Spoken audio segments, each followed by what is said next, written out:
రెడ్డి గారు ఒకటి సవాల్ విసిరారు, రెండోది కీలకమైన ఆరోపణ చేశారు.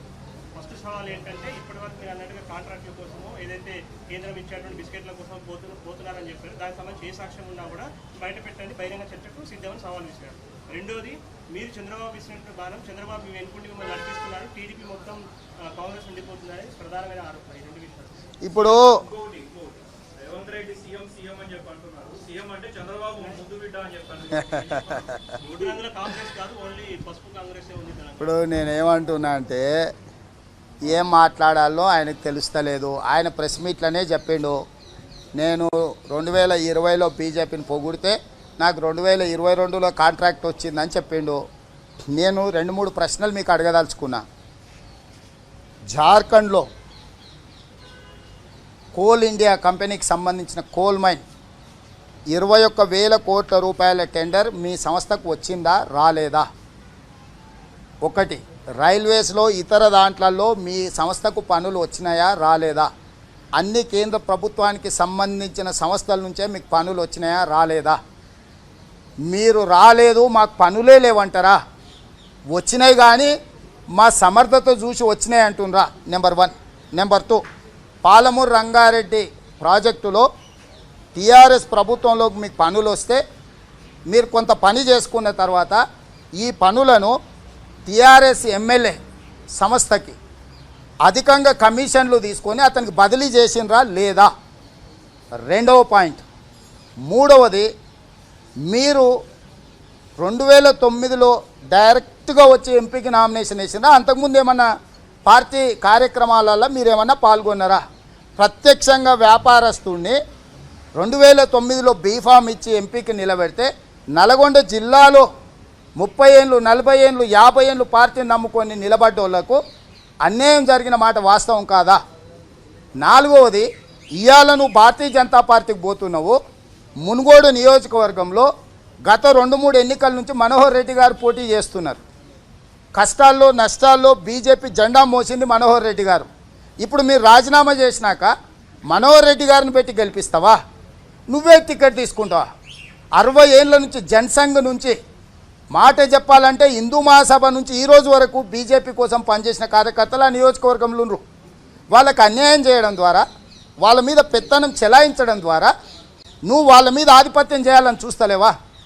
ఇవాళ ఈ పార్టీలో ఉన్న వాళ్ళని నేను వెనకాల పనిచేయను, నేను వాళ్ళతోని కలిసి పనిచేయను అంటున్నాను. సొంత పార్టీలో ఉండి సొంత పార్టీ నీకు హోదా ఇచ్చినప్పుడు ఆ హోదాకు తగ్గట్టు నీకు గుర్తింపు గౌరవాన్ని ఇచ్చిన పార్టీలు చేయడానికేమో నీకు నామోసిగా ఉంది. కానీ పక్క పార్టీలా మళ్ళీ ఇంకొక మాట కూడా చెప్తున్నాను. సోనియా గాంధీ గారు అంటే నాకు అపారమైన గౌరవం, తెలంగాణ ఇచ్చిన తల్లి. రాహుల్ గాంధీ గారి నాయకత్వం మీద నాకు సంపూర్ణమైన విశ్వాసం ఉందన్నాడు. యమ సంతోషం. కానీ వాళ్ళిద్దరిని జైల్లో పెట్టి ఉరిదీద్దామని కుట్ర చేస్తున్న నరేంద్ర మోడీ అమిత్ షా పక్కన చేరడము ఏ రకంగా నువ్వు చెప్తున్న 2 విషయాలకు పొంతనుందని అడుగుతున్నా నేను.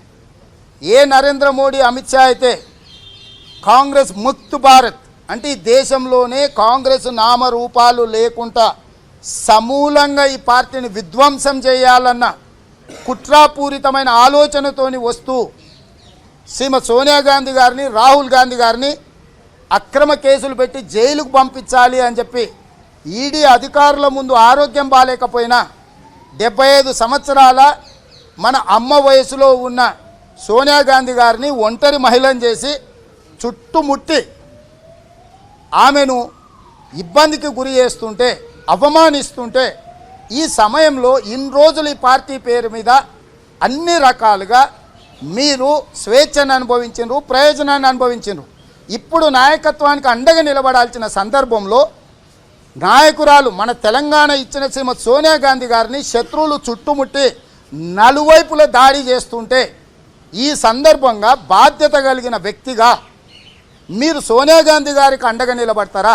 సోనియా గాంధీ గారి మీద ముప్పేట దాడి చేసి గాంధీ కుటుంబాన్ని ఈ దేశంలో లేకుండా అంతం చేసి కాంగ్రెస్ పార్టీని సమూలంగా విధ్వంసం చేసి కాంగ్రెస్ అనే పదాన్నే వినిపించకుండా చేయాలని కుట్ర చేస్తున్న అమిత్ షా గారి పక్కన చేరుతారా? దీన్ని బట్టి మీ ఆర్థిక ప్రయోజనం ఏంది, మీ రాజకీయ ప్రయోజనం ఏంది, మీ యొక్క శీలమేంది, మీ యొక్క లక్షణమేందో ప్రజలు చూస్తున్నారు. కాబట్టి ఏదో మాట్లాడేసి ఏదో గాంధీ గారిని పొగిడేసినా అన్నట్టుగా గాంధీ గారి కోసం ప్రాణాలు ఇచ్చేటోడుగా చిత్రీకరించుకోవాలని ఇట్లాంటి ఏషాలు మానేయండి. ప్రజలకు మీ అసలు రంగు తెలిసిపోయింది, మీ అసలు రంగు తెలిసిపోయింది, మీ రంగు ఎలిసిపోయింది. కాబట్టి ఇంకా ఇతర రంగుల గురించి ఎవరెవరికి ముద్దు బిడ్డ కొంచెమన్నా బుద్ధి ఉండాలని ఆనందినటోడు. ఆ తెలుగుదేశం చంద్రబాబు నాయుడు మద్దతుతోనే కదా నువ్వు గెలిచింది, ఎమ్మెల్యే అయింది. ఇవాళ నువ్వు అమ్ముకున్న పదవి ఎవడిచ్చిండు? తెలుగుదేశం పార్టీ కార్యకర్తల నియోజకవర్గంలో నేను పనిచేసి నేను గెలిపియలే.